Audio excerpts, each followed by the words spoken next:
नमस्कार, मैं हूं आपके साथ मयंक। तो देखिए, जिस बात का इंतज़ार था वो इंतज़ार अब पूरा हुआ। गाज़ा के लिए अली ख़ामेनेई साहब ने बड़ा ऐलान किया है। गाज़ा पर अली ख़ामेनेई साहब की एंट्री हो गई है पूरे गाज़ा के मसले पर। देखिए, गाज़ा के लिए अगर हम कहें कि आखिरी जंग शुरू हो गई है तो ये बिल्कुल गलत नहीं होगा। अगले चंद दिन, 4 से 5 दिन बेहद अहम होने वाले हैं और इसी बीच में कुछ बड़े डेवलपमेंट्स हुए हैं ईरान में, जिससे एक क्लियर कट मैसेज जा रहा है कि अली ख़ामेनेई साहब ने, ईरान की सरकार ने एक बड़ा स्टैंड ले लिया है, एक बड़ा रुख तय कर लिया है कि गाज़ा को लेकर क्या करना है। देखिए, मैं आपको डिटेल में बताऊं कि अली ख़ामेनेई साहब ने क्या संदेश दिया है गाज़ा के लिए। उससे पहले कुछ बड़े डेवलपमेंट हुए हैं। देखिए, एक तो अली ख़ामेनेई साहब की ईरान की कैबिनेट के मंत्री जो हैं उन सब से मुलाकात हुई है। राष्ट्रपति पेजिशकियान जो है उनसे मुलाकात हुई है। वो चाइना से वापस लौटे। उसके बाद बताया जाता है कि एक बड़ी बैठक हुई है ईरान में गाज़ा को लेकर। इस बैठक में चर्चा का मुद्दा ये था, जैसा सोर्सेज बता रहे हैं, कि गाज़ा को लेकर अब ईरान का अगला कदम क्या होगा। देखिए, नेतन्याहू की तरफ से, नेतन्याहू कैबिनेट की तरफ से ये तय हो चुका है कि 60,000 से ज़्यादा फोर्सेस गाज़ा सिटी में एंटर करने के लिए तैयार हैं। आपने देखा पिछले 2 दिन से जिस तरह से बम्बार्डमेंट हो रहे हैं गाज़ा सिटी में, हाई राइज बिल्डिंगें गिराई जा रही हैं। उसके बाद ये माना जा रहा है कि अब गाज़ा में आखिरी जंग तय है। इसी बीच डोनाल्ड ट्रंप का एक बड़ा बयान आया। उन्होंने हमास को वार्निंग दी कि हमास या तो सरेंडर करे या फिर जो है वो उसे हटा खत्म कर दिया जाएगा। डोनाल्ड ट्रंप की इस चेतावनी के फौरन बाद अली ख़ामेनेई साहब की तरफ से बड़ा बयान आया है। उन्होंने 5-6 बड़ी बातें कही हैं, जिससे ये तय माना जा रहा है कि शायद गाज़ा पे अब ईरान का क्या रुख होगा। ईरान ने अपना फैसला कर लिया है। देखिए, ख़ामेनेई साहब की तरफ से सोशल मीडिया एक्स पर जो बात कही गई, उन्होंने ये कहा, पहला बड़ा ऐलान किया इजराइल को लेकर कि इजराइल के साथ सभी देशों को अपने व्यापारिक और राजनीतिक रिश्ते खत्म कर देना चाहिए और जो विनाशकारी अपराध कर रहा है इजराइल, उसे रोकना होगा। पहला बड़ा ऐलान ईरान की तरफ से, अली ख़ामेनेई साहब की तरफ से, कि इजराइल के साथ किसी भी तरह का ट्रेड मत करिए, किसी भी तरह के पॉलिटिकल रिलेशंस नहीं रखने हैं। ये उनकी तरफ से पहली बात कही गई। Islamic and non Islamic countries that oppose Zionist regime crimes, especially Islamic countries, must completely sever their commercial ties and even cut off political relations as well। जो हमने बताया कि किसी भी तरह का संबंध मत रखिए इजराइल की तरफ से। उन्होंने सोशल मीडिया प्लेटफॉर्म पर पोस्ट में कहा कि मौजूदा हालात में इजराइल के साथ किसी भी तरह का सहयोग नहीं होना चाहिए।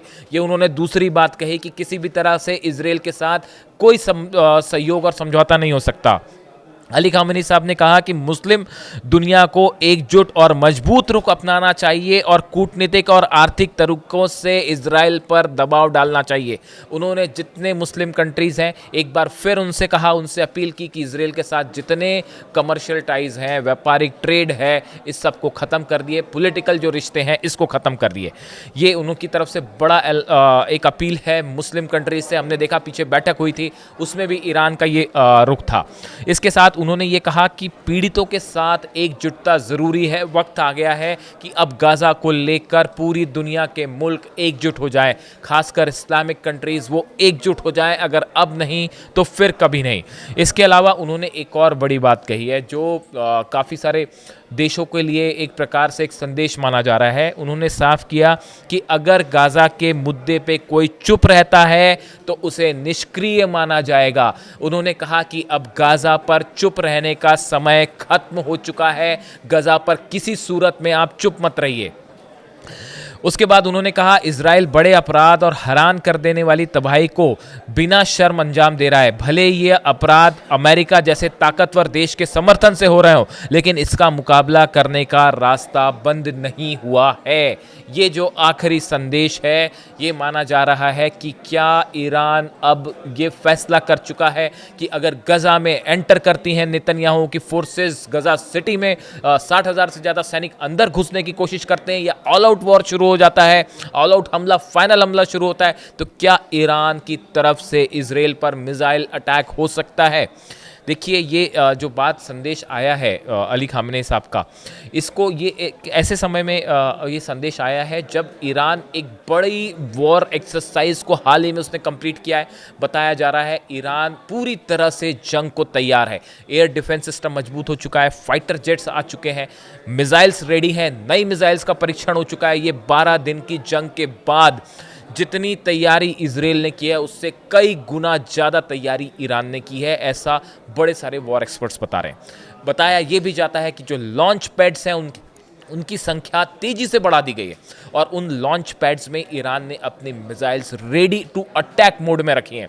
ईरान की तरफ से पहले भी ये कहा गया है कि हमारा इजराइल के साथ किसी तरह का कोई सीज़ फायर नहीं है, कोई लिखित रूप से सीज़ फायर नहीं है और ये सीज़ फायर कभी भी खत्म हो सकता है। अब्बास अरागची साहब के जो विदेश मंत्री हैं उनकी तरफ से भी ये बात सामने आई थी जब इस्लामिक कंट्रीज़ की बैठक थी, उसमें भी उन्होंने ये बात कही थी कि एकजुट होने की ज़रूरत है और गाज़ा पे अगर अब फैसला नहीं लिया तो शायद कभी फैसला नहीं हो पाएगा।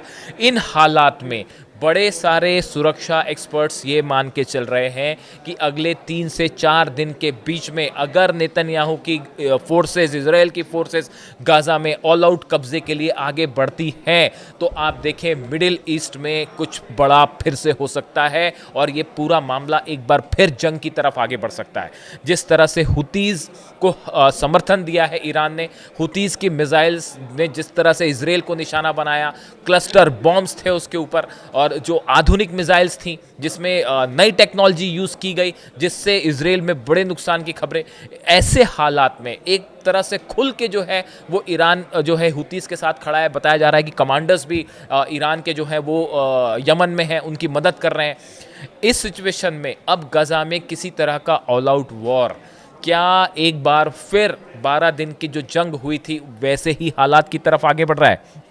नेतन्याहू ने बयान दिया है, एक बार फिर इजराइल के प्रधानमंत्री की तरफ से बयान आया है, अगर मुझे अपने दुश्मनों पर जीत और हमारे खिलाफ प्रोपेगेंडा के बीच किसी एक को चुनना पड़ेगा तो मैं अपने दुश्मनों पर जीत को चुनूंगा। मैं नहीं चाहता कि हमारे बारे में ऐसे आर्टिकल छपें जिसमें कहा जाए कि हम दुश्मन से हार गए, लेकिन दुनिया की मीडिया में हमारे लिए अच्छी श्रद्धांजलियाँ छपें। इस तरह की बात उन्होंने कही है, यानी कि एक तरफ नेतन्याहू अपने एजेंडा को लेकर अड़े हुए हैं और दूसरी तरफ अब इस पूरे मामले को लेकर जिस तरह से खामेनी साहब का बयान आया है वो भी डोनाल्ड ट्रंप के बयान के ठीक बाद। एक प्रकार से ये कहा जा रहा है कि जिस तरह से ये हो रहा था कि अमेरिका जो है वो पूरी तरह से इजराइल के साथ इस मुद्दे पर खड़ा है, ऐसे में अली खामेनी साहब का ये मैसेज कि इजराइल के खिलाफ खड़े हो जाइए, क्या ये बड़ी जंग का इशारा है? इसी के साथ ही देखिए खबरें जो अली खामेनी साहब ने अपील की कि इजराइल के साथ संबंध तोड़िए। स्पेन ने बड़ा फैसला लिया है और इजराइल को लेकर जो है जिस तरह का व्यापार था उसको रोक दिया है। ये अपने आप में एक बड़ा डेवलपमेंट है। कई सारी कंट्रीज़ जो है वो इजराइल के एक्शन के खिलाफ हैं जो गज़ा में होने जा रहा है। इस सूरत में अब सबकी नज़रें हैं अगले 72 घंटे में क्या नेतन्याहू की तरफ से कोई बड़ा कदम होता है और उसका जवाब क्या ईरान मिसाइल से देगा। इससे जुड़ा जो भी अपडेट होगा हम आप तक पहुंचाएंगे। फिलहाल गज़ा में हालत बहुत ज़्यादा टेंस्ड है और मिडिल ईस्ट एक बार फिर जंग के मुहाने पर खड़ा हुआ है। Thank you so much.